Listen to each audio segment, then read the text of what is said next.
예, 성경 말씀 출애굽기 3장 1절에서 8절까지 말씀 보겠습니다.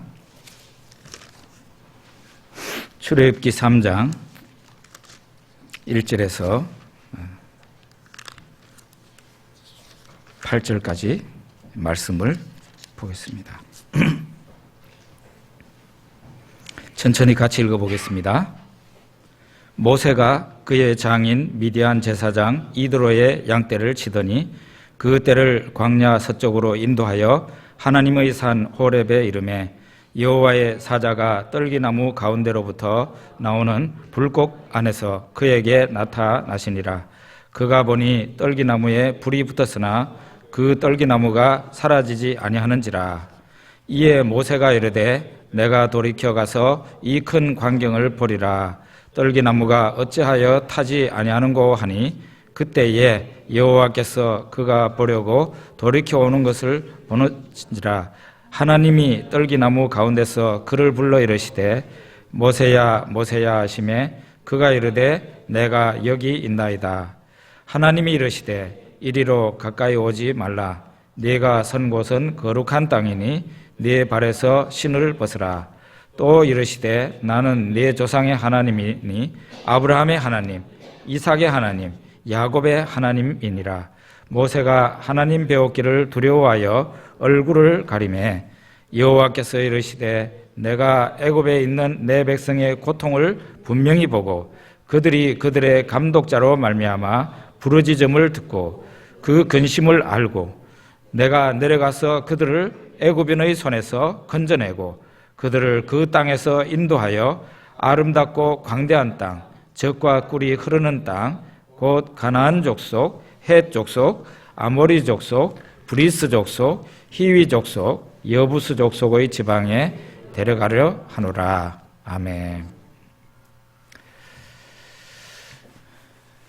예, 지난 주에 창세기의 메시지에 대해서 생각했습니다. 창세기는 하나의 꽃인데 화단에 피어있는 많은 꽃들 가운데 하나의 꽃인데요. 꽃 색깔이 어땠습니까? 시작이라는 것으로 말을 할 수 있습니다. 창세기는 시작의 꽃이다. 오늘 출애굽기는 무슨 꽃일까요?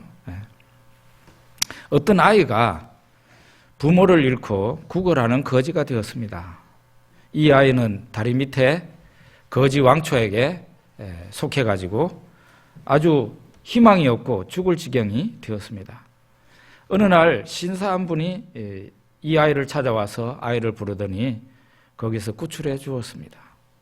신사는 아이의 더러운 몸을 깨끗하게 씻겨주고 그리고 백화점으로 가서 그 아이에게 아주 좋은 옷을 사서 입혀주었습니다. 그러더니 신사가 그날 자기 집으로 이 아이를 데리고 가서 보니까 큰 저택이었습니다. 아주 잘 사는 사람이었습니다. 그 대저택에 들어간 바로 그날 밤에 온 가족들을 다 부르더니 이 아이를 내 양자로 삼겠다 하고 선언을 했습니다. 나중에 세월이 흘러서 이 신사가 세상을 떠날 때 이 아이를 위해서 다른 자녀들과 똑같이 유산을 남겨주었습니다. 이 이야기 전체가 바로 구원을 말한다. 그렇게 볼 수가 있습니다. 출애굽기는 그래서 구원이라는 꽃이라고 얘기할 수 있습니다. 구원의 색깔을 가지고 있습니다.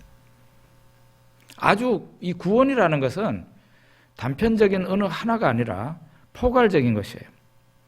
출애굽기는 40장이나 되는 굉장히 긴 성경입니다.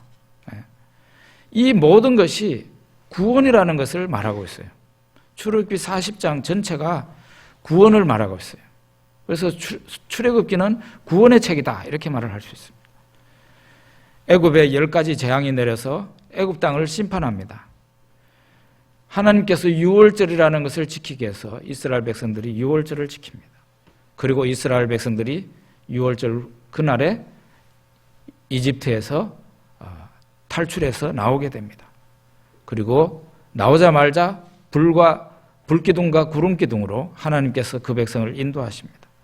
그러는 가운데 홍해를 지나고 광야를 지나 시내산에 도착합니다. 거기에서 하나님이 십계명이라는 것을 반포하십니다. 그리고 그 백성들에게 성막이라는 것을 짓고 제사장을 세우라고 그렇게 말을 합니다. 여기까지가 바로 출애굽기에 있는 내용이다. 그렇게 볼 수가 있습니다. 출애굽기는 무슨 꽃이냐? 구원이라는 꽃이다. 창세기는요? 시작이라는 꽃이다. 색깔이 분명히 달라요. 우리가 아까 읽었던 그 본문인데요. 7절에 보니까 여호와께서 이르시되 내가 애굽에 있는 내 백성의 고통을 분명히 보고 그들의 감독자로 말미암아 부르짖음을 듣고 그 근심을 알고 내가 내려가서 그들을 애굽인의 손에서 건져내고 그들을 그 땅에서 인도하여 아름답고 광대한 땅, 젖과 꿀이 흐르는 땅, 곧 가나안 족속, 헷 족속, 아모리 족속, 브리스 족속, 히위 족속, 여부스 족속의 지방에 데려가려 하노라. 하나님 이렇게 모세에게 이 말을 전합니다. 출애굽기를 우리가 읽어보면 1장의 첫 부분에 어떻게 나오는가 하면은 요셉이 죽고 난 뒤에 세상이 변했다는 것을 말을 합니다. 요셉의 그 빽이 있어서 잘 먹고 잘 살았던 이스라엘 백성들은 요셉이 죽고 난 뒤에 애굽의 왕조가 바뀌고 그렇게 해서 이스라엘 백성들은 모두가 다 애굽인의 종이 되고 말았습니다. 고통이 심했던 그들은 하나님께 부르짖습니다. 그때 하나님께서 구원자 모세를 보냅니다. 구원이라는 것을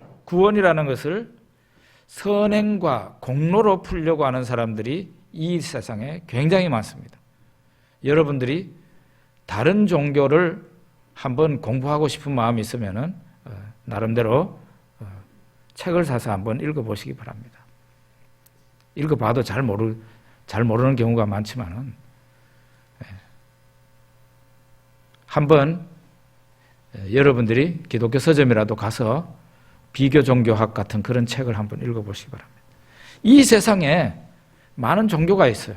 또 기독교 안에도 사이비 이단 기독교가 있습니다. 기독교, 성경적인 기독교를 벗어나서 이상한 소리를 하는 기독교도 있다 이 말이에요. 이 모든 것이 성경적인 종교를 제외한, 성경적인 기독교를 제외한 기독교 이단 사이비부터 해서 모든 이 세상의 종교가 사실은 선행과 공로로 구원이라는 것을 풀려고 합니다. 집집마다 다 키가 있죠. 그 키는 독특하게 생긴 열쇠를 가지고 집어넣어야 키가 열립니다. 아무거나 집어넣는다 해가지고 그 문이 열리는 게 아니잖아요. 구원이라는 것은 선행과 공로라는 것을 가지고 열쇠를 열 수가 없어요. 그러니까 다 실패하는 거예요. 성경은 특별히 출애굽기는 구원을 어떻게 얘기하는가? 관계라고 얘기를 합니다. 관계. 구원을 관계로 풀어요. 어떤 사람이 세상에 속했느냐? 그러면 그 사람은 구원 못 받은 사람이에요. 어떤 사람이 예수님에게 속했느냐? 그러면 그 사람은 구원받은 사람이다. 이렇게 관계로 얘기를 하는 거예요. 이스라엘 자손들이 처음에는 애굽 땅에 있었죠. 바로의 시민이었어요. 그러니까 그 사람들은 구원받지 못한 상황이죠. 그런데 출애굽이라는 것을 통해 하나님에게 속한 사람들이 되었습니다. 그러니까 구원은 하나님께 속하자 말자 그 사람이 구원을 받은 사람이 된 것이죠. 그런데 우리가 구원이라는 것을 얘기를 할 때 항상 죄라는 것을 먼저 얘기하게 돼요. 이스라엘 백성들이 하나님께 선택을 받은 사람들이라 할지라도 그 사람들은 죄인들이었어요. 하나님께서 우리들에게 값없이 의롭다 하시고 값없이 구원을 주신다 그랬는데 사실은 아무 대가도 치르지 않고 그렇게 되는 것은 없습니다. 어마어마한 대가를 치러야 돼요. 사람은 그냥 거저먹기식으로 구원을 받는 것 같지만 실제로 하나님 편에서 보면은 어마어마한 대가를 치르고 구원을 받는 것이에요. 이스라엘 자손도 죄인이기 때문에 죄인이 받는 벌을 받아야 돼요. 뭡니까? 사망의 벌이에요. 죄인은 반드시 죽어야 되니까 그 사람들이 어떻게 돼야 됩니까? 그 사람들을 대신해서 그 죄를 담당해 줄 어떤 존재가 필요한 것이죠. 출애굽기 12장에는 바로 그것이 유월절 날 죽는, 집집마다 죽는 어린 양이다, 그렇게 얘기를 하고 있습니다. 유월절 양이다. 유월절 양을 잡아서 그 피를 가져다가 각 집집마다 문설주에다가 바르고 그 양고기를 구워서 가족들이 다 먹도록 했습니다. 이것은 하나의 하나님께서 미래에 있을 진짜 유월절 양처럼 죽을 어떤 분을 계시하기 위해서 미리 쇼로 보여준 거예요. 예행 연습하도록 한 겁니다. 하나님의 마음을 하나님의 택한 백성들이 알도록 이런 것을 구약시대 내내 하도록 한 거예요. 유월절만 되면은 사람들이 양을 잡아가지고 그 피를 가지고 문설주에다가 바르고 양고기를 구워 먹었어요. 이거 하나님께서 왜 이런 식으로 하라고 하시나? 장차 있을 하나님의 아들 그리스도께서 어린 양같이 오셔서 그 백성들을 대신해서 유월절 날 죽으실 것을 미리 보여주신 겁니다. 그래서 세례 요한은 요한복음 1장 29절에 보면 보라 세상 죄를 지고 가는 하나님의 어린 양이로다 하고 예수님을 사람들에게 소개했습니다. 유월절 양이 되시는 우리 예수님이 오셔서 죄인들의 죄를 다 짊어지고 그가 형벌받아 죽음으로 인해서 그를 믿는 사람들은 형벌이 임하지 않고 벌이 임하지 않고 죽음의 천사가 건너가는 거죠. 유월절이라는 게 우리말로 이렇게 한자를 보지 않고 우리말로 읽으면은 6월달에 무슨 있는 절기인가? 그게 아니고 한자로 보면 분명히 드러나는데 넘어간다는 뜻이에요. 영어로 보면 아주 분명하게 드러나는데요. 6월달에 있는 절기가 아니고 넘어간다는 그런 절기예요.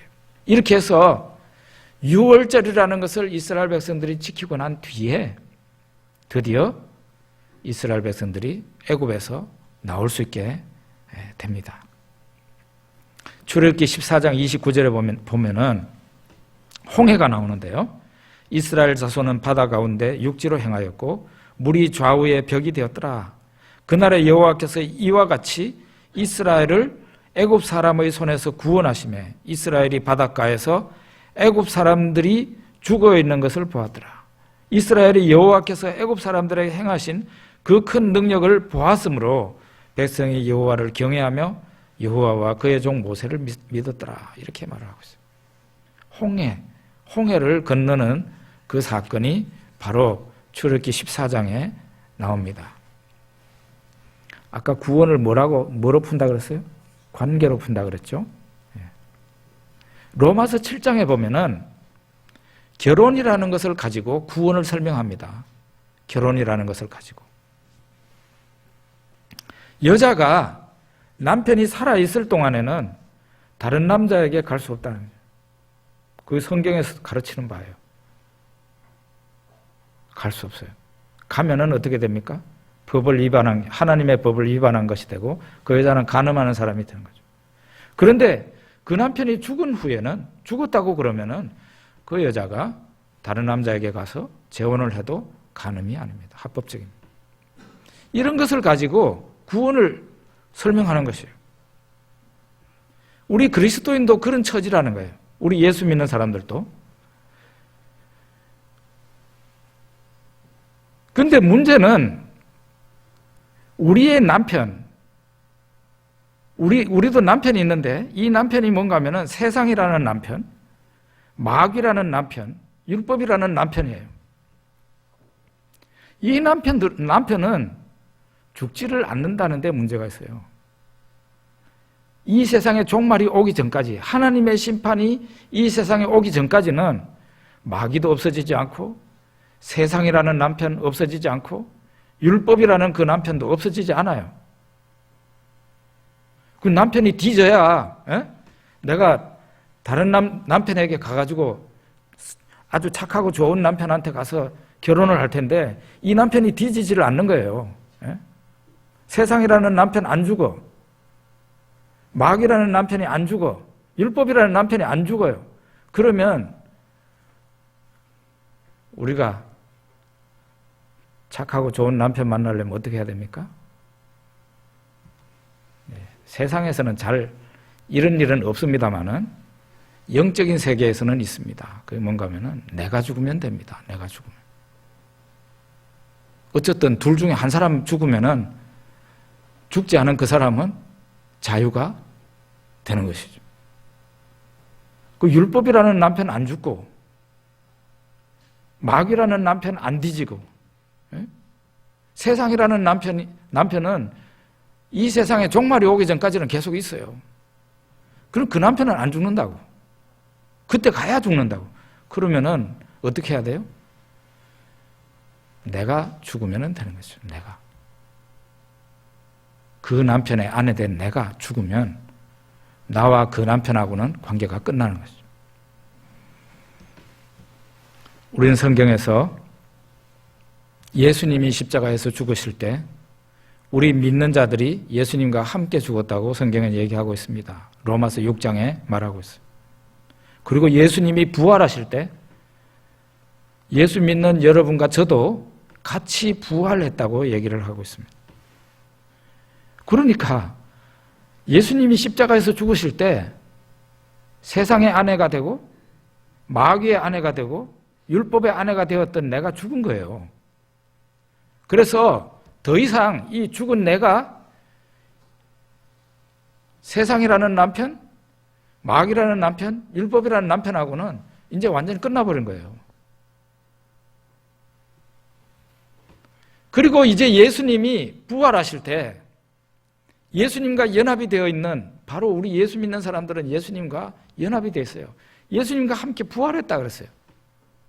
이제는 새로운 존재가 되어서 탄생한 겁니다. 그리고 이제는 어떻게 새로운 남편 예수 그리스도를 만나게 되었다 이런 얘기입니다. 이제 우리는 더 이상 그 세상 마귀 율법의 아내가 아닙니다. 우리는 이제 우리를 살려주신 예수 그리스도의 아내가 된 것이에요. 바로 이와 같이 구원이라는 것을 관계로 성경은 얘기를 하고 있어요. 그거를 출애굽기가 계속해서 얘기를 하고 있는 겁니다. 이스라엘 자손들은 바로의 종이었습니다. 애굽 왕의 종들이었어요. 바로와 관계를 끊어야 하나님의 백성이 될 수 있어요. 그런데 그 바로는 시퍼렇게 살아있습니다. 문제는 어떻게 해야 됩니까? 이스라엘 자손들이 죽으면 됩니다. 어떻게 죽어요? 세상에서는 안 되지만 영적으로 가능하다 이 말이에요. 죽음의 장소로 갑니다. 바로 홍해입니다. 홍해 바다는 죽음을 의미해요. 이스라엘 백성들이 그 홍해를 지나갑니다. 홍해 바다가 죽음의 바다라는 것은 무엇으로 증명이 됩니까? 이집트 군사들이 따라오면서 한 사람도 예외 없이 다 죽었습니다. 그리고 이스라엘 백성들은 홍해를 통과해서 나왔습니다. 그 홍해를 통과해서 나올 때 그들은 있었습니다만은 실제로 영적으로는 그 이스라엘 백성들은 홍해를 통과할 때 옛날 이스라엘 사람들은 죽은 겁니다. 바로의 종이고 바로의 백성이든 그 사람들은 죽은 거예요. 그리고 홍해에서 빠져나올 때 하나님께 의미 있는 하나님께 백성이 된 그런 사람으로 다시 나온 겁니다. 홍해라는 것이 그래서 오늘날 우리들에게도 필요하다 이 말이에요. 고린도전서 10장에 보면은 이스라엘 백성들이 홍해에서 구름으로 홍해에서 또한 세례를 받은 것처럼 우리도 세례를 통해서 변화가 된다는 것을 얘기하고 있습니다. 이와 같이 관계로 얘기를 하는 거죠. 이스라엘 백성들이 홍해에서 나와가지고 그 다음에는 광야로 들어서게 되죠. 그리고 하나님께 원망도 하고 이렇게 하다가 나중에는 시내산에 도착하게 됩니다. 그 시내산에서 하나님께서 모세를 부르더니 십계명이라는 것을 주셨는데 이 십계명과 율법을 주셨는데 이 십계명은 율법의 요약판이다 그렇게 말을 할 수 있습니다. 유대인들은 이 율법과 계명을 구원의 조건으로 생각을 했어요. 말하자면은 선행과 공로를 가지고 구원을 받으려고 했다 이 말이죠. 구원의 조건, 이 십계명이라는 것을 열심히 지키고 율법을 열심히 지키면은 사람이 선하고 착한 사람이 되어서 의로운 사람이 되어서 드디어 구원을 받을 수 있다 이렇게 해석을 한 겁니다. 그 바람에 어떻게 됐습니까? 사람이 자기의 의를 자꾸 세우려고 하는 바람에 하나님이 그에게 주려고 하는 의를 내차 던지고 말았다 이 말이에요. 그 로마서에서 얘기하고 있는 거예요. 사람이 자기의 의, 내가 열심히 착하게 살고 내 의를 열심히 세워서 구원받으려고 하면은 하나님이 그에게 주려고 하는 의와 구원을 쳐다보지도 않는다 이 말이에요. 지가 만들고 있는 아주 좋은 것이 있습니다. 그런데 어떤 분이 와가지고 그거보다 훨씬 더 좋은 걸 주려고 그러는데 그게 지가 만들고 있는 것을 보느라고 이거보다 훨씬 더 좋은 것을 안 보는 거죠. 로마서 9장 이하가 바로 이스라엘 백성들이, 유대인들이 어떻게 해서 하나님께 버림을 받았는지 얘기를 하고 있어요. 유대인들이 왜 버림을 받았느냐? 하나님께 열심히 그렇게 대단한데 왜 그렇게 버림을 받았느냐? 그거는 유대인들이 계명을 열심히 지켜서 그 계명으로 열심히 지킴으로 인해 가지고 자기가 의로워지게 되고 그래서 자기 의를 가지고 저 하늘나라로 들어가려고 하는 바람에 하나님께 버림받았던. 왜냐하면 하나님께서는 그게 아니고 하나님의 아들 예수님을 보냈어요. 그리고 죄인을 대신해서 죽게 했어요. 누구든지 예수님을 믿으면 하나님이 값없이 의롭다 하심을 주려고. 예수 믿는 사람에게는 누구든지 하나님이 의를 그냥 주는 거예요. 그러면 그걸 받으면 되는 거예요. 이걸 모르니까 유대인들이 신앙에 열심히 있었으나 버림을 받았다. 그렇게 얘기를 하고 있습니다. 여러분, 십계명이 이스라엘 자손들에게 언제 내려졌는지를 기억해 보십시오. 애굽에서 이스라엘 백성들이 종살이 할 때 십계명을 주셨습니까? 그게 아니에요. 그게 아니에요. 애굽에서 종살이하고 있던 사람들이 나와가지고 홍해를 지나서 시내산에 왔을 때, 그러니까 이 홍해는 거듭남을 의미하는 거거든. 옛사람은 죽고 새로운 사람으로 다시 살아나는 거듭남을 통해서 하나님의 명명백백한 백성이 되고 난 뒤에 시내산에서 십계명, 율법이 주어진 거예요.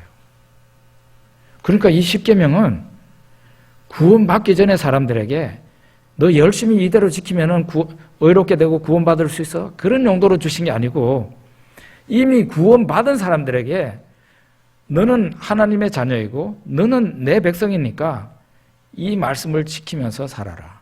그런 의도로 주신 거예요. 유대인들은 거꾸로 했기 때문에 결국은 걸려서 넘어졌다 그랬어요. 하나님께 버림을 받았다.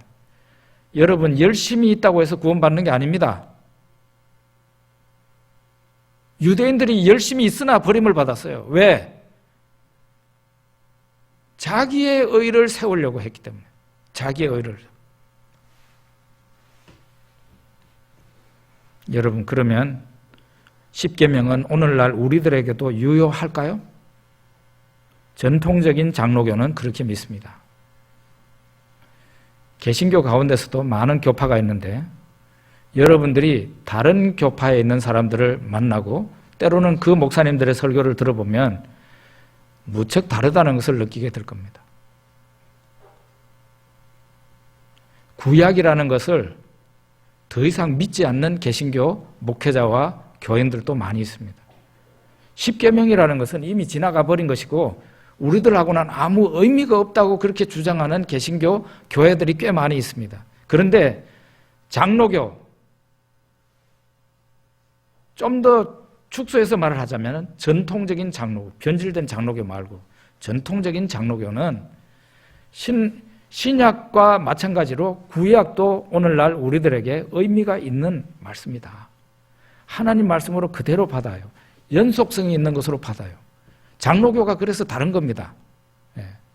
제가 앞으로 설교하면서 장로교에 대해서 좀 얘기를 하려고 그래요. 뭐 장로교나 침례교나 성결교나 순복음이나 다 똑같겠지요. 똑같지 않습니다. 색깔이 다른 건 좀 얘기를 해야 되겠죠. 1계명에서 4계명까지는 우리가 하나님께 어떻게 해야 되는지를 말하고 있습니다. 그리고 5계명에서 10계명까지는 우리가 사람들에게 어떻게 해야 되는가 그걸 얘기하고 있어요. 10계명은 대부분 하지 말라는 것으로 되어 있어요. 대부분이라고 하는 것은 모두가 다 그런 건 아니에요. 내 부모를 공경하라 하는 그거는 달라요. 안식일을 거룩히 지키라 이것도 좀 다르죠. 10계명은 대부분은 하지 말라는 금령으로 되어 있어요. 소극적인 명령을 하고 있는 거죠. 그런데 예수님은 이 시내 산에서 모세를 만나서 10계명을 주신 자가 누굽니까? 신약에 오신 하나님의 아들 예수님이죠. 그분이 바로 여호와 하나님이죠. 그분이 오셔서 인간으로 오셔서 재해석하십니다. 재해석하시는 걸 보면은 이 10계명을 두 가지 중요한 걸로 얘기를 하는데 하나님 사랑과 이웃 사랑으로 얘기를 합니다. 하나님을 사랑하되 마음을 다하고 목숨을 다하고 뜻과 힘을 다해서 하나님을 사랑하라 이렇게 얘기를 합니다. 이웃을 내 몸과 같이 사랑하라 이렇게 얘기를 합니다. 10계명은 결국 사랑이라는 것이 중요한 기둥이라는 것을 알 수가 있어요. 유대인들은 죄만 안 지으면 오케이라고 생각을 했어요. 그러면 의롭다고 생각했어요. 그런데 예수님은 적극적으로 해석을 해서 무엇을 안 하면은 그 사람은 죄인인 거예요. 무엇을? 사랑입니다. 우리는 그냥 방 안에 앉아가지고 아무 죄도 안 지으면은 되는 걸로 생각한다면 그 사람은 아직 유대인이에요. 유대인의 신앙이에요. 그런데 예수님이 우리들에게 가르치신 그 신앙은 방 안에 죄 안 지려고 방 안에 들어앉아 있는 그런 사람이 아니라 나가가지고 형제 자매를 사랑하고 세상을 사랑하고 하나님을 적극적으로 사랑하라는 거예요. 사랑하지 않으면은 네가 죄인이다 이렇게 얘기를 합니다.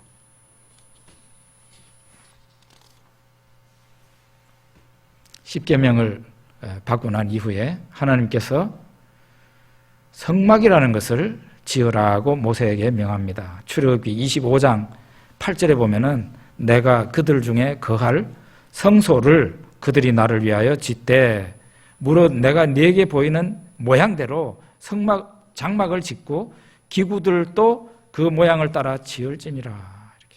하나님께서 모세에게 장막 텐트를 지어라 이렇게 얘기했어요. 그래서 이걸 좀 구별하는 의미에서 거룩할 성자를 붙어서 거룩한 천막이다, 성막이다 이렇게 얘기를 합니다.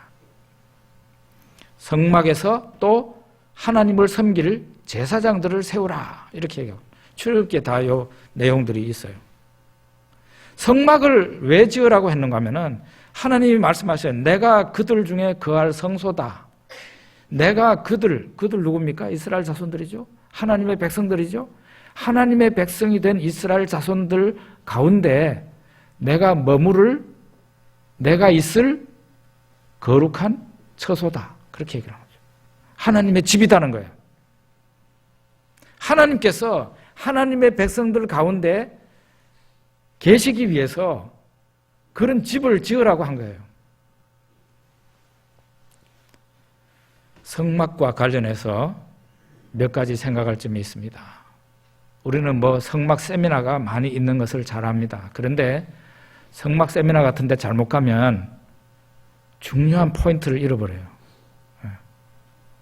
저는 그 목사님들이 대단한 연구를 한 분들인 거는 제가 압니다만은 저도 신학교 다닐 때 그런 세세한 강의를 듣지 않았어요. 왜냐하면은 교수님들이 그런 분들보다 훨씬 뛰어난 분들이지만은 그렇게 해석을 하면 엇길로 가버리기 때문에 그런 강의를 하지 않은 거예요.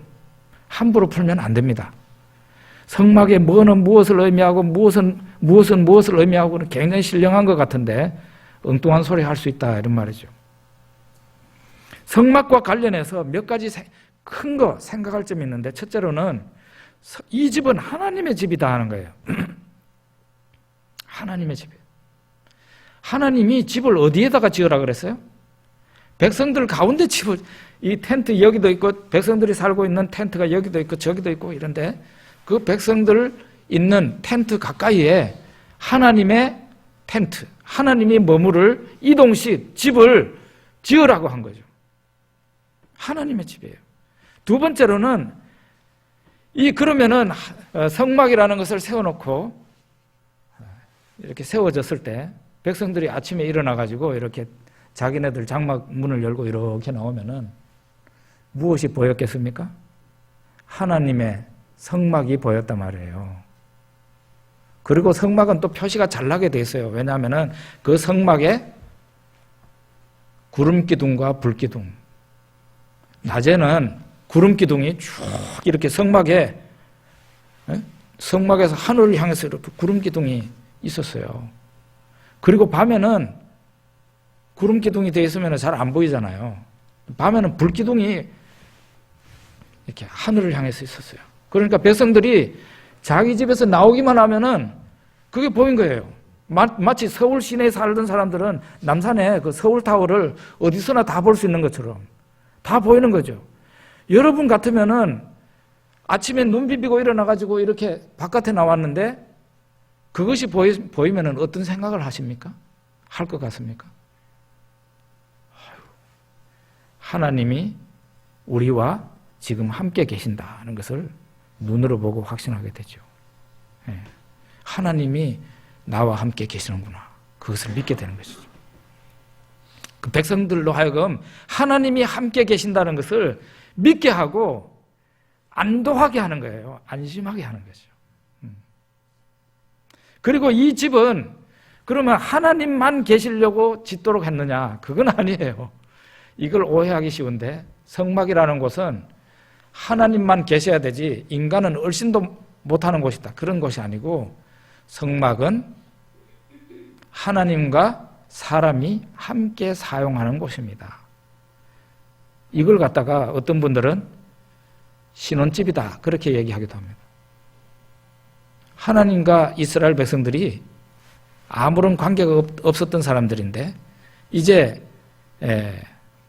시내산에서 결혼식을 올리고 신혼집으로 이 성막이라는 것을 만들게 했다는 거죠. 원래는 신랑을 위해서 만든 집이지만 거기에 신부가 안 들어가면 무슨 소용이 있습니까? 이스라엘 백성들이 이 성막 하나님의 집에 수시로 드나들 수 있도록 한 거예요. 그리고 그 성막에 시중 드는 사람들이 있어요. 제사장들이에요. 그 사람들은 백성이 올 때마다 언제든지 환영을 하고 그 백성들이 신랑 하나님을 만날 수 있도록 중재를 하는 사람들이에요.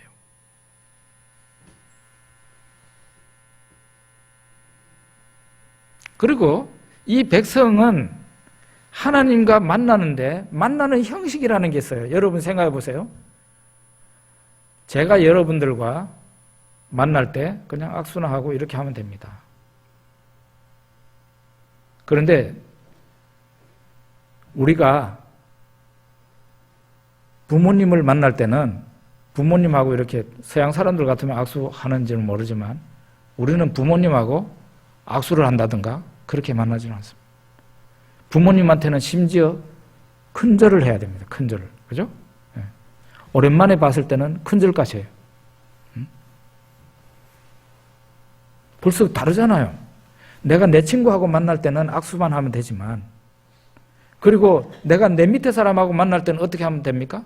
심지어 우리 교회 학교 유초등부 아이들 만날 때는 머리를 쓰다듬어도 됩니다. 그런데 우리보다 높은 분을 만날 때에는 문제가 좀 달라지게 돼요.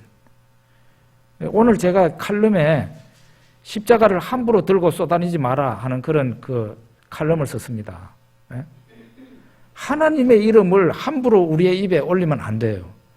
그 십자가라는 게 어떤 십자가인데 데모하는데 그냥 그걸 들고 나갑니까? 정말 화나는 일이에요. 그래가지고 하나님 욕 얻어먹이고 예수님 욕 얻어먹이고 왜 그렇게 하느냐 이 말이에요. 우리가 부모님을 만날 때에도 벌써 이렇게 손 내밀면 안 돼요. 우리 동양인들은. 그죠?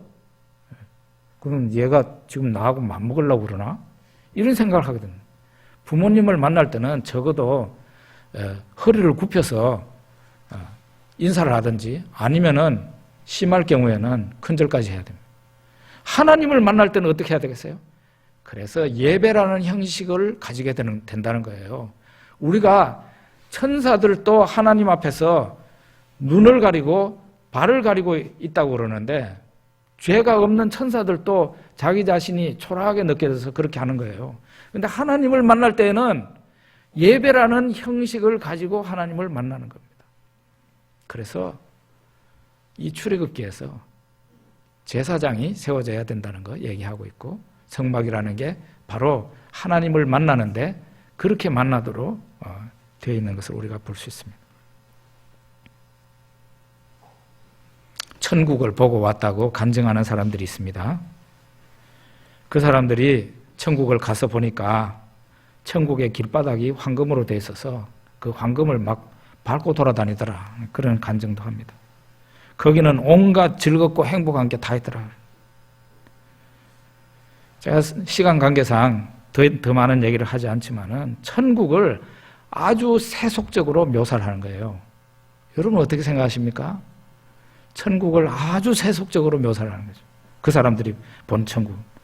이렇게 간증하는 사람들이나 그 간증에 아멘하는 사람들이나 정말 한심하고 유치원생 같은 사람들이라는 거죠.